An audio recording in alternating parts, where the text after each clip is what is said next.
Alright, so today we're going to be talking about Reconstruction! this is the era in United States history where this was after the Civil War. And after the Civil War, of course, the United States was destroyed.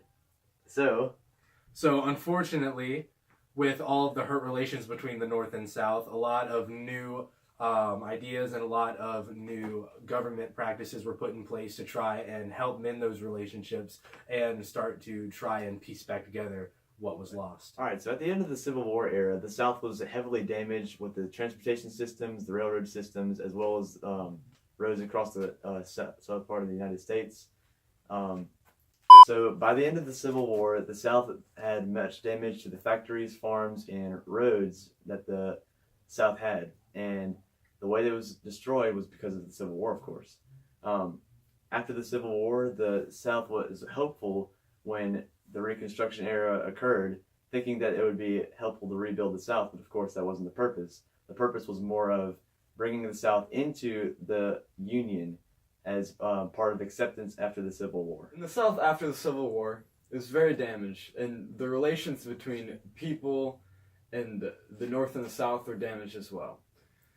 So, as they were trying to rebuild, they tried to fix the relations between many people. In theory, in the South, the idea was good, where the African Americans and the white people would be equal.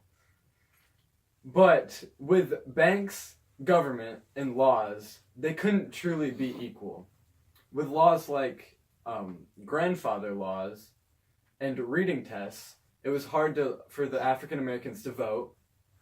And with banks embezzling their money, it was hard for them to save up. During Reconstruction, the government introduced 3 new amendments. The 13th Amendment, which formally ended slavery.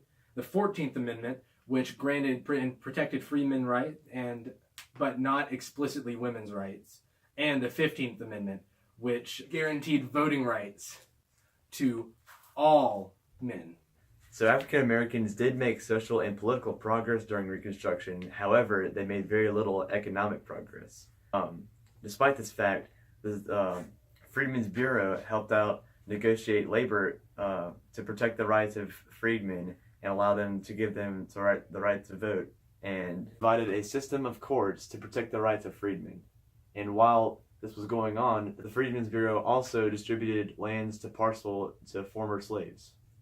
During Reconstruction in the South, most white Republicans were not sympathetic to the Reconstruction cause. The ones that came from the North were called carpetbaggers. They came to help improve relations. The other ones from the South were called scallywags. The scallywags wanted to promote the rebuilding of the South in cooperation with the Republican Reconstruction government. But wait, future me! I thought the purpose of Reconstruction was to help the South. Actually, that's a misconception. The Reconstruction was never supposed to help the South. They're correct. That is a misconception. The idea of Reconstruction wasn't to actually help the South. It was to get their participation back in the Union and to mend bonds, not the Southern economy or their infrastructure. All right, so for our mystery document today, we have this bad boy, which is a shock collar, and 2 prongs right here will release electricity into Collin when it comes time. And this is the remote for it, so we're going to be able to shock Collin, and I think we're going to have a lot of fun with this. Alright, so welcome to the mystery document segment. As you can see here, I've got a dog shock collar on my leg. I'm pretty excited about this. Oh, and I've just been informed that regardless of whether or not I get it right or wrong, I'm getting shocked. So, here's the document. All persons born or naturalized in the United States and subject to the jurisdiction thereof are citizens of the United States and of the state wherein they reside. No state shall make or enforce any law which shall abridge the privileges or immunities of citizens of the United States, nor shall any state deprive any person of life, liberty, or property without due process of law, nor deny to any person within its jurisdiction the equal protection of the laws. So, I think it's the 12th Amendment? Graham, take the Chromebook from him, please.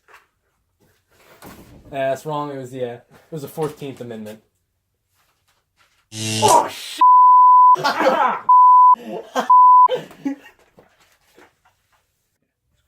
Alright, so Collin got that mystery document wrong about the 14th Amendment. What it did do was it gave freedmen the right to vote, and it gave them many other opportunities.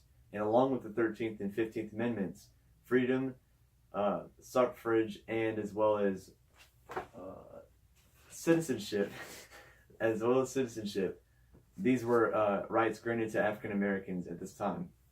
Freedmen were given the opportunities to exercise their rights, as well as be elected to state legislatures and exercise the right to vote. So most governments were not dominated by freedmen, but however, they were in the hands of a Republican Party.